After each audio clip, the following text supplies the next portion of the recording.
Let's get a little spicy today because I'm in a bit of a mood, and we are going to talk about a subject that is a soapbox subject for me. Let's talk about PIPs, performance improvement plans, or as I prefer to call them, PEPs, performance exit plans, because let's be honest, that's what people really use them for. And as an employee, when you hear that you've been put on a PIP in your brain, you think exit plan, not improvement plan. So let's just call them what they are. I hate PIPs. I hate them.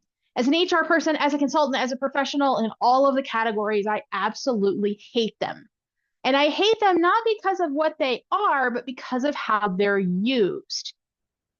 Look, I am never, ever, ever, ever a fan of presenting to any human being at any level of something and make it look like it's not, make it look like something it's not. That's just not who I am as a person. I don't think it's good business. It's not good employee relations, labor relations, whatever you want to call it. It's just not being a good human to say, we want you to improve. But in reality, we're just trying to check some boxes so we can fire you. Because that's what the majority of companies use performance improvement plans for. That's not what they're for. The name literally says improvement. The goal, you should be using these if you're going to use them. Again, I hate them. Please don't use them. But if you're going to, if you're not going to listen to me and you're going to use them in the right way. Okay. Or if you're going to use it, just don't call it that. Like give it another name. I don't call it something else. I love the idea of being transparent with people on what it's going to take to get them from where they are today to where they want to go, or from where they are today to the next step in their career. Love that. I call it career pathing.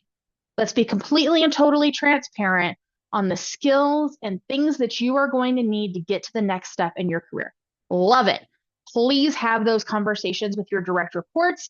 If you are a frontline person, if you don't have direct reports, ask your manager flat out, this is where I want to go. How do I get there? I love those conversations. And if we're using a performance improvement plan in that arena with somebody who is a go-getter who wants to go to the next step, love it. Give it a different name, please. But I love that concept. Let's tell them exactly what it's going to take to get there. Let's be transparent on what the next step in their career looks like. But if we're going to do it to just check some boxes, we're going to give you a PIP to check some boxes, but really we're doing this just so we can fire you. Like, y'all, stop. Okay, stop. Look, if you are in a position where you have enough today to terminate somebody, then do it. Just do it. If you have the documentation, if you have all of your ducks in a row, if everything is there, it is truly a performance issue and it's not related to a protected class or ADA or any other thing that's going on. If you have a true performance problem and you have the documentation for it, do it. Terminate them now. Don't make everybody more miserable for any longer than necessary.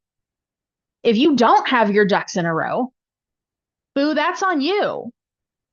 Yeah, I said it. That's on you as a leader. If you're going, this person sucks at their job, but you don't have the documentation to back it up, what you really just said is, I suck as a leader because I'm not supporting this person. That's what you really said. But instead, you create this performance improvement plan because you're trying to prove that this person sucks at their job because you didn't do yours. Stop it. Knock that off, folks. Look, the reality is every time there's a poor performer in any company, the leader plays some role in that performance. Sometimes it's small, most of the time it's not, but the leader plays some role in it. And as a consultant, when someone comes to me and says, I want to fire this person, I go, awesome. What's your role in the problem? And they look at me like a deer in headlights. And I'm like, no, I'm serious. What's your role in the problem? Because it's the whatever your role as a leader is in the problem, that's your risk in court. That's your risk of getting sued is that you played a role in the problem at whatever level and you didn't do anything about it. So before you fire somebody, if you want to talk to me about it, first thing I'm going to ask is, what's your role in the problem? And what did you do about that role in the problem to help this person succeed? And if the answer is I did jack squat, I'm going to hand you your paper back and say you don't have enough to terminate this person. Go support your direct report. Yes, I know I do HR differently than a lot of people. Yes, I know I am different. Yes, I know I talk differently. If you're a business leader and you're listening to this and you're going, I would never work with someone who supports my employees like that, you are the problem.